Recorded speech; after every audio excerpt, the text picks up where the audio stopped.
Bueno, y sorpresa generó el anuncio de RN sobre una candidatura senatorial de Andrés Salamán por Santiago Poniente.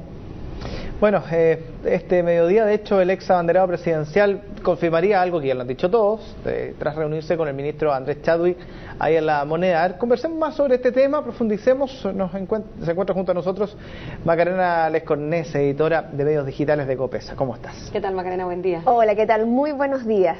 Sorpresa, la verdad que bastante causó este fin de semana el anuncio. Molestia en algunas personas a propósito de Catalina Parot, te diría yo. Sí, la verdad que sí, porque bueno, algunos encontraron que no era la mejor manera de bajarla, a pedirle que se hiciera a un lado finalmente quien fuera vocera de la candidatura de Andrés Salamán, es decir, una de sus más fieles escuderas.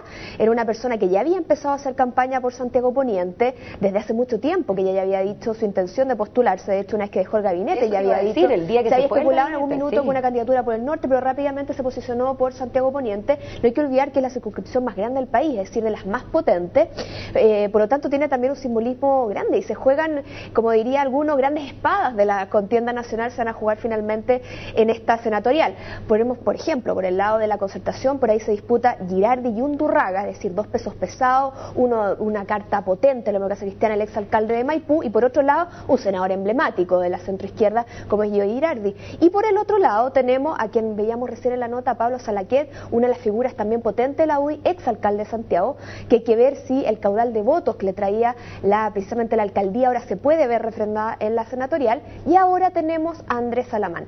La complicación que se ve ahora de cara a esta elección es que los doblajes en ambos lados son complicados, es bastante difícil que se produzcan, por lo tanto lo más seguro es que salga una carta por ambos lados.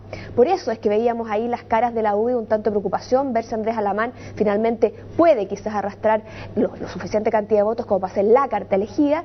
Y por otro lado también es que empiezan a ver, bueno, si se mantienen o no, como Paola me decía hace un rato atrás, esas palabras, lo que se decía cuando él anunció que descartaba cualquier postulación al Senado, que le decía no, al Parlamento no voy, y finalmente sí va. La verdad es que todos sabían que después de su derrota hace una semana en las primarias, era muy difícil o se descartaba que él se marginara completamente una vía política, un hombre que estaba dedicado en los últimos tiempos al Senado, pero que siempre ha estado en la primera línea. Por lo tanto, la verdad que a algunos les agarró por sorpresa por ese lado, pero era previsible teniendo en cuenta que no hay que olvidar que ahora no solamente nos jugamos las presidenciales en noviembre, sino también las parlamentarias, en la cual sobre todo la derecha está muy preocupada de mantener los quórum necesarios para no ser barrida parlamentariamente por la centroizquierda y eventualmente empezar a hacer cambios importantes, sobre todo a nivel constitucional. Por lo tanto, no es menor cómo se negocia la plantilla y qué figuras van.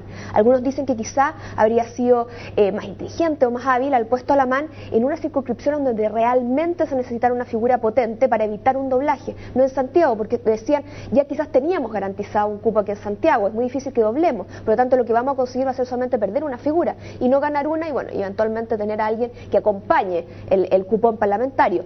Por eso decían algunos, bueno, quizás haber postulado a una senaturía por la norte en algunas circunscripciones que está complicada, o eventualmente también por el sur en otra, en la cual realmente un doblaje a la Concertación era previsible. Vamos a ver finalmente si esta movida fue el acertado o no. Como bien decía Germán, hoy día a mediodía tiene reunión con el ministro Chadwick, de ahí se va a Renovación Nacional, va a tener una reunión con la directiva donde va a oficializar finalmente el haber aceptado esta candidatura. Mapa político que vamos a dilucidar durante los próximos días, y durante los próximos días también debiese llegar a lo mejor un aviso ahí de la Haya, ¿o no? Así es, un aviso que se está esperando hace ya bastante tiempo, 7 meses llevamos ya esperando este fallo. De hecho salía el cálculo en la prensa el fin de semana que sería uno de los fallos más largos de la actual presidencia de la Haya, porque realmente los fallos, el más largo era de 6 meses. Si Chile finalmente, este fallo, que tiene que ver con el diferendo ante Perú, llegara como se prevé, que podría tenerse por ahí por finales de mes, es lo que todo el mundo está cruzando los dedos para que así ocurra, tendríamos ya 7 meses de espera. ¿Qué es lo que ocurre? Es que esta semana es cuando ya empieza la cuenta regresiva para que la Haya anuncie cuándo va a decir el fallo. Todo el mundo espera que sea esta semana, puesto que así lo tendríamos en julio. ¿Qué pasa? Porque alguien dice, bueno, ¿y cuál es el problema? Lo tenemos que tener en agosto, no es más tarde. No, es que el tribunal entra en receso, porque estamos en el verano europeo. Por lo tanto, ahí ya se extendería el fallo hasta septiembre. Y es algo que complica un poco sobre todo a la clase política chilena, porque ahí ya empiezan a juntarse los tiempos con las elecciones, es decir, ya estaríamos en campañas parlamentarias y la tentación de usar políticamente este fallo es mucho mayor que hacerlo ahora, cuando todavía todos están bastante más comunados detrás de esta idea de una política de Estado, de que todos van a acatar el fallo. De hecho, tenemos que recordar esa histórica reunión entre los presidentes de partidos políticos de todo Chile, incluso con sus pares peruanos al otro lado también, diciendo que se va a acatar. Por lo tanto, ya empezamos con esta cuenta regresiva, por lo tanto esta semana es probable que tengamos ya la fecha de cuándo se conocerá ese fallo. Buenísimo, entonces estaremos atentos a lo que nos digan. Ahora viene la fiesta de la Tirana, hay alerta sanitaria.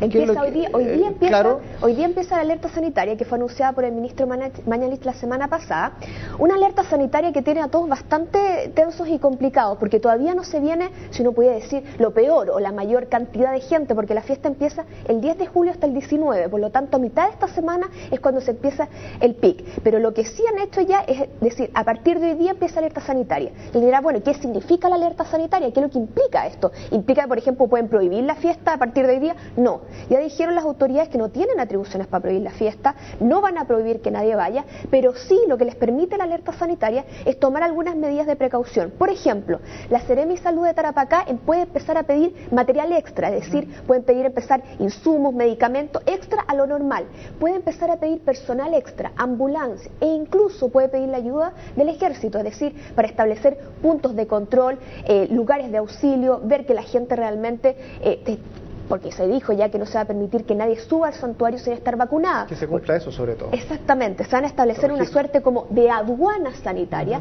en la que la gente va a tener que probar que está vacunada. Y lo que es sumamente importante, el ministro Mañalich y todas las autoridades sanitarias han pedido sobre todo a la gente que tenga problemas graves de salud, por ejemplo, cánceres avanzados, es decir, con un sistema inmune muy deprimido, que por favor no vaya a la fiesta de la Tirana este año.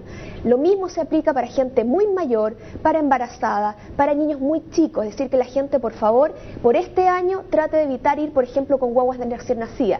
Uno, porque hay mucha gente junta y sobre todo gente que va a estar muy junta en lugares muy reducidos. Por ejemplo, se está viendo la posibilidad de poner un vidrio delante de la Virgen para que la gente, porque mucha gente quiere tocarla, quiere besarla, claro. Y ese acto de tocarla hace que la gente pueda contagiarse. Por lo tanto, se pide sobre todo precaución a la gente, que vayan vacunados. La vacuna empieza a surtir efecto a los 15 días, por lo tanto los que ya se hayan vacunado hace una semana atrás, como empezó a hacer la alerta, si suben esta semana ya empieza a hacerles efecto, pero así todo no se va a permitir que nadie llegue sin el certificado de la vacuna. Y el jueves está la marcha, la CUT, TANEF, se suman todos ahí. Exactamente, tenemos convocado paro nacional para este 11 de julio, un paro convocado por la CUT, por la NEF, por la COFUSAM y también otros gremios. Se espera que se plieguen, por ejemplo, algunos sectores vinculados a la minería y al sector portuario, con esta idea de este paro nacional que empieza en la víspera, es decir, en el 10, con un cacerolazo masivo al cual llamó la presidenta de la CUT, Bárbara Figueroa.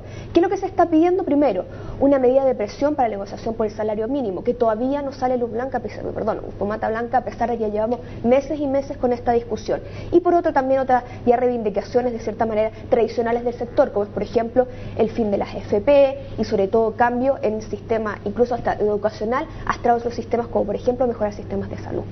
Así que tenemos que estar atentos. Harta cosa esta semana entonces. A jueves, así es. Muchas gracias.